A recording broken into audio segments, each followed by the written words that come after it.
Hello, my dear friend. I'm so glad you're here. Today's story is meant for everyone: children, teenagers, adults, anyone who's ever felt like giving up. This is a peaceful, comforting tale about finding strength and softness and learning to keep going, even when things feel slow or small. So grab a warm drink, wrap yourself in a blanket, and let's begin this quiet little journey together. In a valley hugged by forested hills and open skies, there sat a tiny village named Alderwell. The houses were made of stone and wood, each one with colorful shutters, little gardens, and curved cobblestone paths leading between them.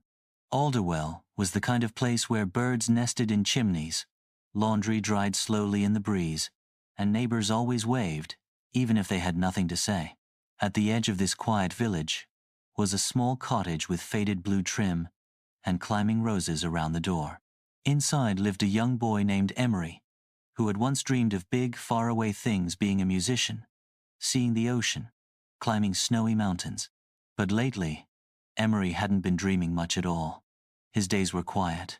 He fed the chickens, he watered the flowers, he swept the porch and watched the seasons pass. But something inside him felt stuck, like a song that had forgotten its melody. His grandmother, May, lived with him.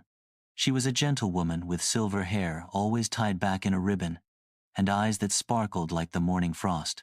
May had lived in Alderwell her whole life. She baked honey bread on Sundays, knitted scarves for the town market, and never missed a sunrise. One evening, after Emory left dinner untouched, May sat beside him on the porch swing. "Is your heart heavy, little one?" she asked softly. Emory shrugged. "I think I'm just tired." "From what?" "Trying. Hoping. I don't even know anymore." May didn't press.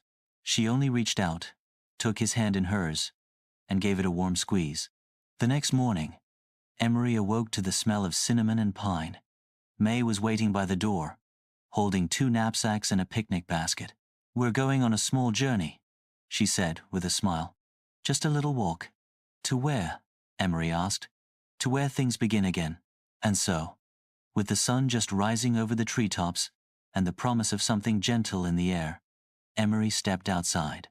The hills were golden with morning light, and somewhere in the distance, a wood thrush sang its clear, hopeful song. He didn't know where they were going, but something about the way May held herself, slow, steady, kind, made him feel like maybe, just maybe, it was okay to try again. The trail May chose wound softly through the meadows outside Alderwell, where wildflowers nodded in the breeze and bees hummed lazily from blossom to blossom. Emory walked beside her, quiet at first, watching the way the sun filtered through the trees and lit the path in dappled gold. May didn't speak much. She let the silence stretch between them like soft cloth, not heavy, just full of space. She carried the picnic basket with one hand and walked with steady footsteps, as if she knew exactly where they were going, even if she hadn't said. They passed a stream that sang gently over smooth stones. Emory bent down and touched the water, cool and clear. He watched a little trout dart into shadow, then looked up. "How do you stay so calm?" he asked. May smiled. "I don't always feel calm, but I've learned to walk slowly until calm finds me." Emory thought about that. He'd always tried to fix things fast, solve problems quickly, feel better immediately, but nothing had worked. Nothing had lasted. Maybe he'd been hurrying past something important. They stopped for a rest beneath an old elm tree, its roots like outstretched arms. May opened the basket and unwrapped soft cheese, brown bread, and apples sliced with cinnamon. "You know," she said as they ate, "when I was your age, I felt very small. I thought the world was too big for someone like me." "But you stayed here," Emory said. "I did," May nodded. "But I didn't give up. I just found my strength in smaller things. Baking, planting seeds, listening." A butterfly fluttered past and landed on Emory's sleeve. He held still, breath caught in his throat. For a moment, he didn't feel small. He felt, noticed, like even the quiet parts of him mattered. After lunch, they followed the trail deeper into the woods. They passed moss-covered stones and little wooden signs etched with symbols carved long ago by hands no one remembered. May traced one gently, Every mark, every story, every quiet act leaves something behind, she said. They came upon a clearing where the light spilled across soft grass, and in the center stood a wooden bench, half wrapped in ivy. May sat down slowly and patted the space beside her. This, she said, is the resting place of all the times I wanted to give up. Emory looked at her, unsure. When my father died, when the storm ruined the cottage roof, when I baked bread for a market that never came, I came here. I sat. I didn't fix it. I just let myself feel it. And then I stood up and walked again. The wind rustled the trees like a soft sigh. Emory looked around at the flowers growing wild, the way the bench had held her stories, and the peace that lingered even in her memories of pain. He didn't say it aloud, but he understood something new. Maybe it was okay to pause. Maybe strength wasn't about pushing through. Maybe it was about staying and still choosing to begin again. The next morning, dew clung to the grass like little pearls, and the valley below looked like a dream wrapped in mist. Emory stood outside the cottage, watching the sky warm from gray to soft gold. His shoulders were still, his eyes steady. He felt different, not fixed, not finished, but steadier. May came out with 2 mugs of warm tea and a wool shawl for his shoulders. "You slept well," she said. "I did," Emory replied softly. They sat together on the steps, sipping in silence. The chickens rustled lazily in their pen, and the garden glistened with early light. The world felt fresh, like something had quietly opened during the night.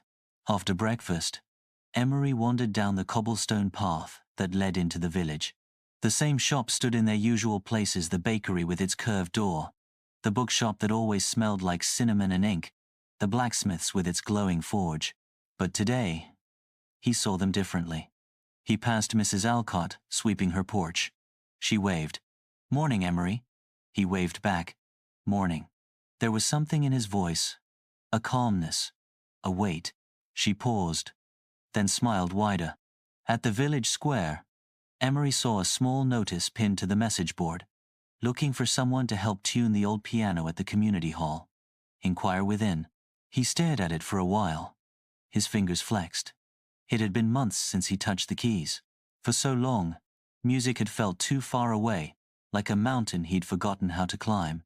He almost walked away, but something soft inside him whispered, "Don't give up just yet." So he went inside.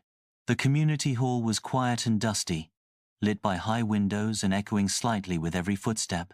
The piano sat near the back old, with worn ivory keys and a bench that creaked when he sat. He placed his hands on the keyboard, slowly, like greeting an old friend after a long silence. The first note was uneven, the second cracked, but the third sang. He played a small melody, nothing fancy, just a lullaby May used to hum while baking. The sound filled the space like light fills a room when you open the curtains. He stopped, his hands trembled, and then he smiled. Later, he walked home with lighter steps. Not fast, not rushed, just steady. May was in the garden, her apron dusted with soil. "Well?" she asked, glancing up. "I played," he said. "It was shaky, but I didn't stop." May nodded as if she'd known all along. "That's the only part that matters." That evening, they sat beneath the stars, sipping warm cider, wrapped in quilts that smelled of pine and lavender. "I thought I had to feel better before I started again," Emory said. "No," May replied gently. "Sometimes you start to feel better." The wind rustled the trees. The night was still, and for the first time in a long while, Emory didn't feel lost. He felt home. A few weeks passed, and spring settled into Alderwell like a soft song. Trees bloomed with white and blush-pink flowers, and the wind smelled of rain and fresh earth. The villagers moved a little slower now, as if soaking in each gentle change of the season. Emory began to spend more time in the village square. Some mornings, he sat at the piano in the community hall, playing simple melodies as people passed by.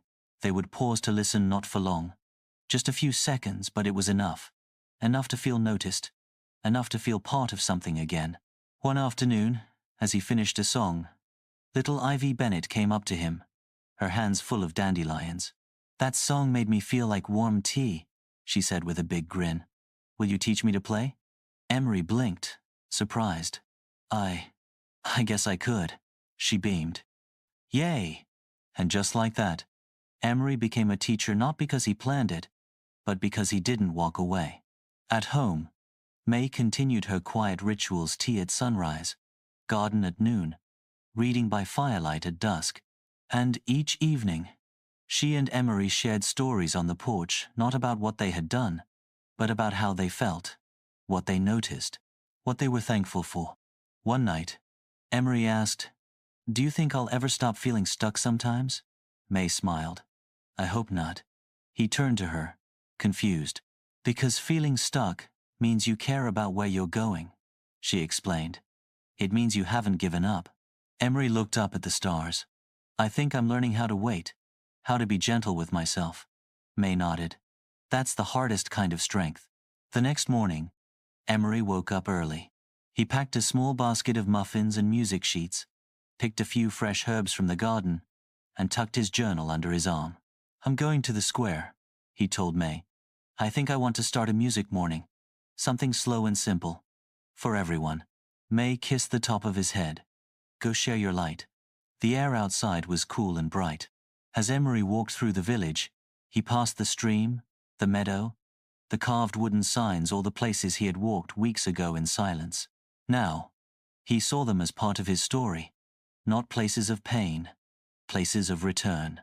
At the square, he set out muffins, propped up the piano lid, and smiled as the first few neighbors gathered. He didn't worry about how it would go. He didn't wonder who would come. He simply played. Soft narrator closing voice. Thank you for joining us for this gentle journey. If you've ever felt tired, stuck, or unsure, just remember, you don't need to fix everything today.